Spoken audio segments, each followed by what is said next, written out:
Bonjour, c'est avec bonheur que je te retrouve ce matin afin de continuer notre étude sur le diable dans l'Église. Prions. Notre Seigneur et notre Dieu, nous sommes heureux parce que la parole déclare que ces choses ont été écrites pour notre instruction, à nous qui sommes parvenus à la fin des temps. Aussi, Saint-Esprit, merci de nous conduire dans toute la vérité, nous t'en prions, au nom de Jésus et pour ta gloire éternelle. Amen. Pour celles et ceux qui entendent pour la première fois cette série, je rappelle qu'elle a pour objectif d'aider toutes celles et ceux qui aiment Dieu, afin que chacun sache dans quel temps nous sommes et qu'il comprenne les actions que l'ennemi, le diable, met en place pour détruire la foi des chrétiens.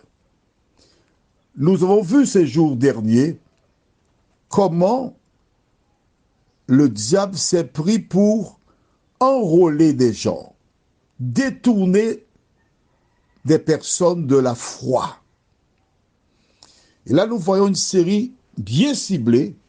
À partir d'aujourd'hui, nous parlerons d'Akab. Lisons dans le livre de 1 Roi chapitre 16, les versets 28 à 32. Omri se coucha avec ses pères et il fut enterré à Samarie. Et Akab, son fils, régna à sa place. Akab, fils d'Omri, régna sur Israël la 38e année d'Asa, roi de Juda. Akab, fils d'Omri, régna 22 ans sur Israël à Samarie. Akab, fils d'Omri, fit ce qui est mal aux yeux de l'Éternel, plus que tous ceux qui avaient été avant lui. Et comme si c'était pour lui peu de choses de se livrer au péché de Jéroboam, fils de Nébath, il prit pour femme Jézabel, fille d'Eth-Baal, roi des Sidoniens. Et il alla servir Baal et se prosterner devant lui. Tu te rappelles? Nous avons lu dans plusieurs ouvrages, notamment Néhémie, Esdras, comment Dieu a clairement indiqué que les membres de son peuple ne devaient pas épouser des gens d'autres peuples. Comme aujourd'hui, des chrétiens ne doivent pas épouser des païens. Ils ne doivent pas avoir de pensée à l'endroit de païens. Car pour un chrétien, bien des païens peuvent se faire, païennes dans ce cas, puisque je parle de chrétiens masculins, bien des païennes peuvent devenir des chrétiens, juste pour un homme, ou juste pour une femme. L'inverse est aussi vrai. Dieu a dit ne fais pas ça. Car ces personnes peuvent adopter la foi juste pour t'avoir et ensuite elles révèlent leur caractère. L'ennemi, c'est son travail.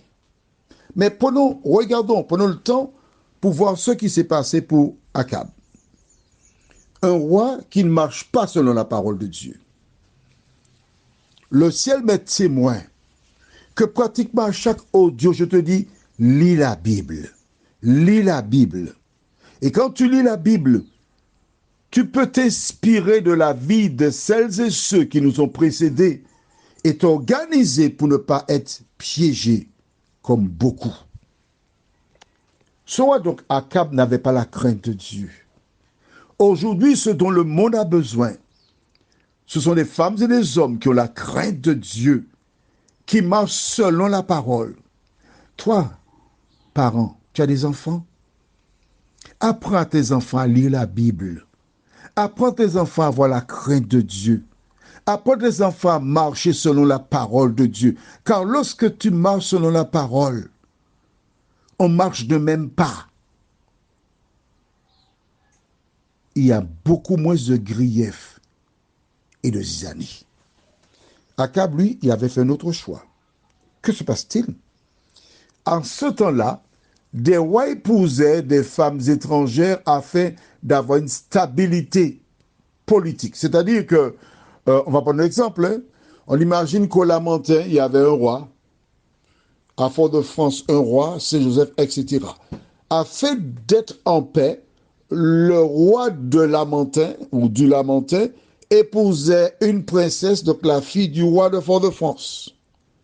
Et par le biais de cette alliance, si on venait attaquer Lamentin, Fort-de-France viendrait pour combattre auprès de Lamentin, etc. Donc voici Akab qui a voulu faire comme les autres nations. Et ça, c'est un piège. Il épousa qui? La fille du roi des Sidoniens, qui appela sa fille Jézabel. Mais comment s'appelait le roi? Et Baal. Il y a juste D apostrophe ETH suivi de Baal. Qui est Baal? Le dieu des Sidoniens. On l'appelle Baal. Donc les parents de ce roi, à sa naissance, lui donnèrent un nom pour bien montrer qu'il est consacré au dieu païen Baal. Tu imagines bien que cet homme s'est organisé pour que sa fille Jézabel puisse marcher selon ses pratiques religieuses. Aux Antilles, nous avons une phrase célèbre. C'est en créole, mais je t'ai déjà dit que tu parleras créole dans le temps. La phrase dit, c'est la maman moins, mettez moins carité. Répète, c'est la maman moins, mettez moins carité. En français, c'est là où ma mère m'a conduit que je reste. Des personnes qui appartiennent à certaines communautés religieuses tiennent ce langage. Donc nous voulons croire que Jézabel, elle aussi, avait cette attitude. Mais avec le temps, parce que nos parents, ils étaient limités. Aujourd'hui, nous avons la Bible. Aujourd'hui, le Saint-Esprit, beaucoup de personnes savent ce qu'est le Saint-Esprit. Le consolateur. Mais si, on a déjà vu ça. Tu as oublié? Le cahier, où est le cahier?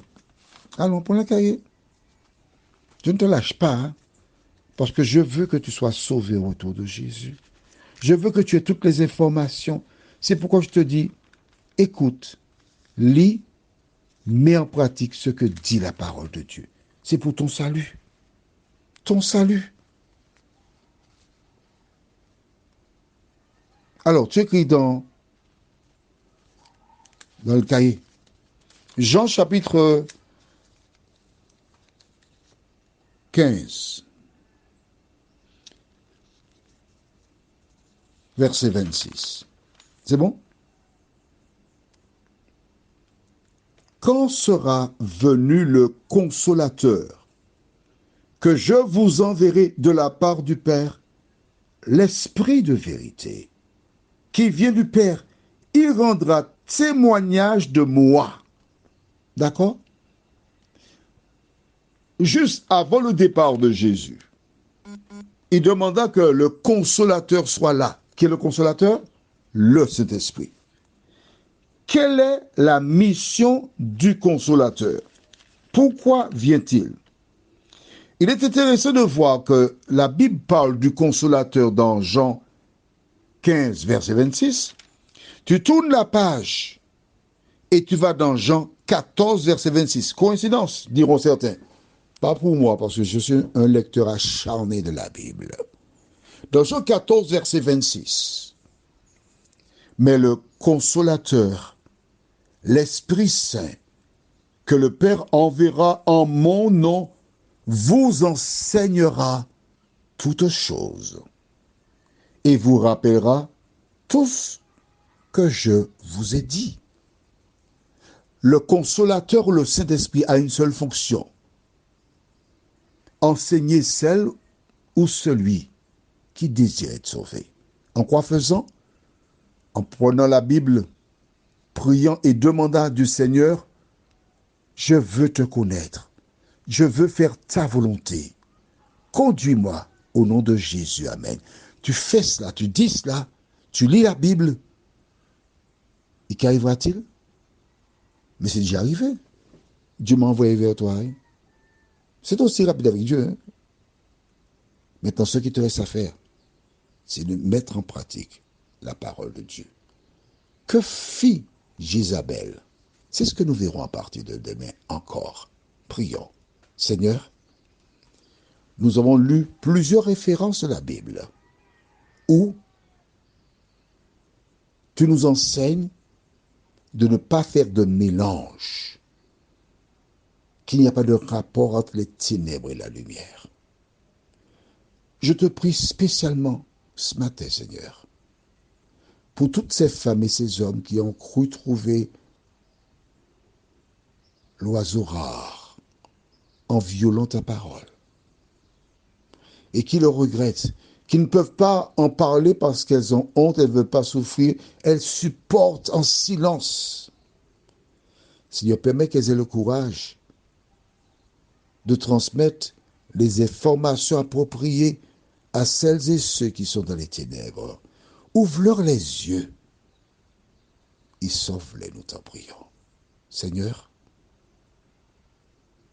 merci de nous délivrer des pièges de l'ennemi et que chaque jour nous puissions marcher dans les empreintes de pas de Jésus, nous t'en prions, en son nom et pour ta gloire éternelle.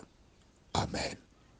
Je te souhaite une bonne journée sous le regard de Dieu et à demain si Dieu nous prête vie.